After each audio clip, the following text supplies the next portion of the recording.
జాగునితో చెప్పుకున్నాం కదమ్మా. ఇప్పుడు జా గురించి మనం చెప్పుకున్నాం. అసలు గుణితం ఎలా ఏర్పడుతుందని చెప్పుకుందాం మనం. అచ్చుల యొక్క గుర్తులు హల్లుల మీద చేరినప్పుడు, హల్లుల మీదకి వచ్చి చేరినప్పుడు మనకి గుణితం అనేది ఏర్పడుతుంది. అదేవిధంగా ఇప్పుడు ఒత్తు ఝా గురించి చెప్పుకున్నాం. ఒత్తు ఝా యొక్క మొదటి రూపం ఉజ్జు.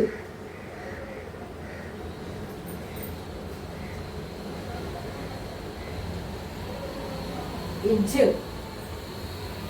ఇజ్జ అనే హల్లుకి ఆ అనే అచ్చు వచ్చి చేరినప్పుడు ఆ అంటే తలకట్టు. ఆ అంటే ఏంటమ్మా? తలకట్టు.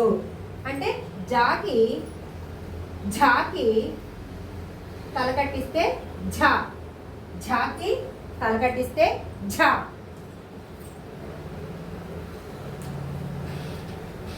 ఇజ్ అనే హల్లుకి ఆ అనే అచ్చు వచ్చి చేరితే ఆ యొక్క గుర్తు దీర్ఘం. ఆ యొక్క గుర్తు ఏంటమ్మా? దీర్ఘం. ఏమవుతుంది ఇక్కడ? ఝాకి దీర్ఘం ఇస్తే ఝా అవుతుంది. ఝాకి దీర్ఘం ఇస్తే ఝా అవుతుంది. ఇజ్ అనే అక్షరానికి పల్లికి ఈ అనే అచ్చు వచ్చి చేరితే ఈ యొక్క గుర్తు గుడి. ఈ యొక్క గుర్తు ఏంటమ్మా? గుడి. ఝాకి గుడిస్తే జి, ఝాకి గుడిస్తే జి అవుతుంది. అలాగే ఇజ్ అనే అక్షరానికి ఈ అనే అచ్చు వచ్చి చేరితే, ఈ అనే అచ్చు వచ్చి చేరితే ఈ యొక్క గుర్తు ఈ గుడి దీర్ఘం. ఈ యొక్క గుర్తు ఏంటమ్మా? గుడి దీర్ఘం. అంటే ఝాకి గుడి దీర్ఘం ఇస్తే జీ అవుతుంది. ఝాకి గుడి దీర్ఘం ఇస్తే జీ అవుతుంది. నెక్స్ట్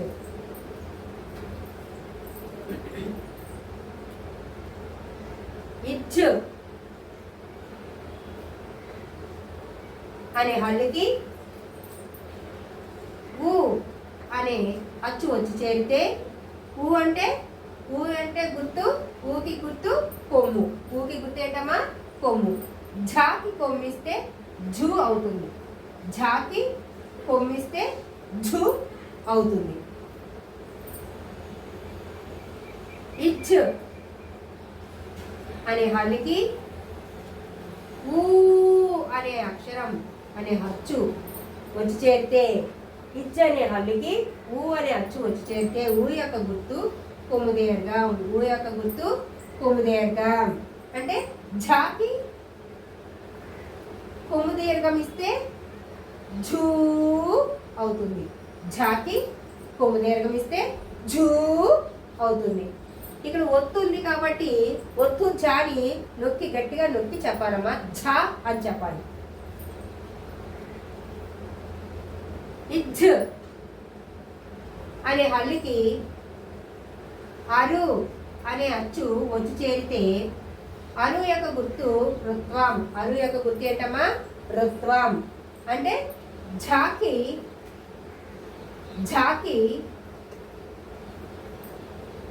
రుత్వం ఇస్తే జృ అవుతుంది.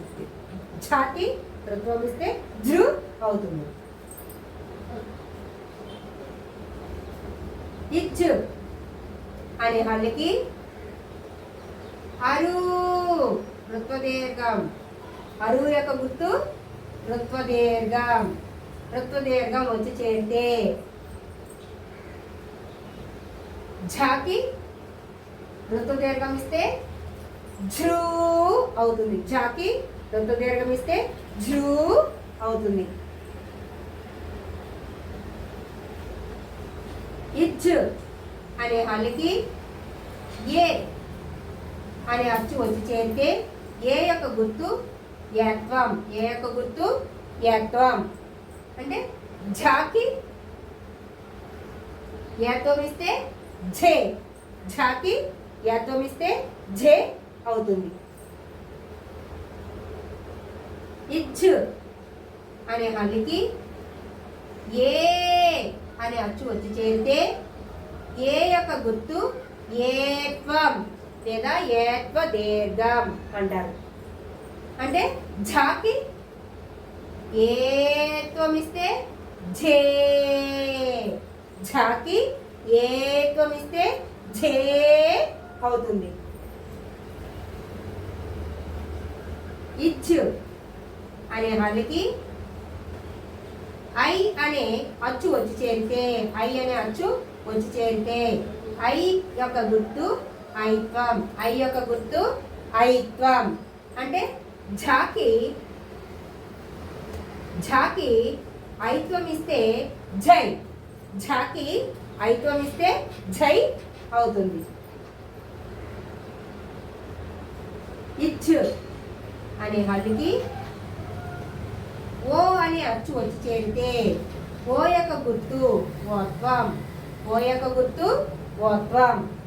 ఇచ్ అనే హల్లుకి ఓ అనే అచ్చు వచ్చి చేరితే అంటే ఓ యొక్క గుర్తు ఓత్వం వచ్చి చేరితే ఝా, ఝాకి ఓత్వం, ఝాకి ఓత్వం ఏత్వం పెట్టి కొమ్ము పెట్టాలన్నమాట. ఝాకి ఓత్వం ఎలా రాయాలి అంటే ఏత్వం పెట్టి కొమ్ము రాయాలి, అంతేకాని ఓత్వం ఈ విధంగా రాయకూడదు. ఝాకి ఓత్వం ఈ విధంగా రాయకూడదు. నెక్స్ట్ ఝాకి ఓత్వం ఇస్తే జో, ఇజ్ అనే హల్లుకి ఓ అనే అచ్చు వచ్చి చేరితే ఓ అంటే ఓ యొక్క గుర్తు ఓత్వం లేదా ఓత్వ దీర్ఘం. ఇక్కడ ఒత్తు ఝాకి ఓత్వ దీర్ఘం ఏ విధంగా ఉంటుందంటే ఝాకి ఏత్వం ఇచ్చి దీర్ఘం ఇవ్వాలి. ఝాకి ఏత్వం ఇచ్చి దీర్ఘం ఇస్తే ఝాకి ఓత్వ దీర్ఘం ఇస్తే ఝో అవుతుంది. ఇజ్ అనే హల్లుకి ఔ అనే అచ్చు వచ్చి చేరితే ఔ అంటే ఔత్వం, ఔ అంటే ఏంటమ్మా ఔత్వం, ఔ యొక్క గుర్తు ఔత్వం. ఝాకి ఔత్వం ఇస్తే ఝౌ, ఝాకి ఔత్వం ఇస్తే ఝౌ. ఇచ్ అనే హల్లుకి అమ్ అనే అక్షరం వచ్చి చేరితే అమ్ యొక్క గుర్తు సున్నా, అమ్ యొక్క గుర్తు ఏంటమ్మా సున్నా. ఝాకి సున్నా పడితే ఝమ్, ఝాకి సున్నా పడితే ఝమ్ అవుతుంది. ఇజ్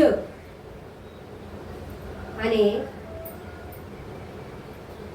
హల్లుకి ఆహా అనే అచ్చు వచ్చి చేరితే ఆహా యొక్క గుర్తు విసర్గ, ఆహా యొక్క గుర్తు ఏంటమ్మా విసర్గ. అంటే ఝాకి విసర్గ ఇస్తే జహా, ఝాకి విసర్గ ఇస్తే జహా అవుతుంది. ఓకేనమ్మా. ఈ విధంగా ఝ అనే అక్షరానికి గుణింతం గుర్తులు చేర్చడం వల్ల ఝ గుణింతం అనేది ఏర్పడింది. ఒకసారి చూద్దాం, చూడండి.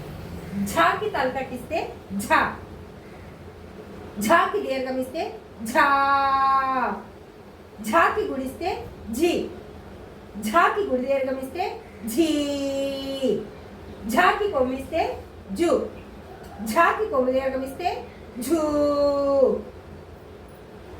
ఝాకి రుత్వం ఇస్తే ఝృ, ఝాకి రుత్వ దీర్ఘం ఇస్తే ఝృ, ఝాకి ఏత్వం ఇస్తే జే, ఝాకి ఏత్వ దీర్ఘం ఇస్తే ఝే, ఝాకి ఐత్వం ఇస్తే జై, ఝాకి ఓత్వం ఇస్తే ఝో, ఝాకి ఓత్వ దీర్ఘం ఇస్తే ఝో, ఝాకి ఔత్వం ఇస్తే ఝౌ, ఝాకి సున్నా పడితే ఝమ్, ఝాకి విసర్గిస్తే ఝహ.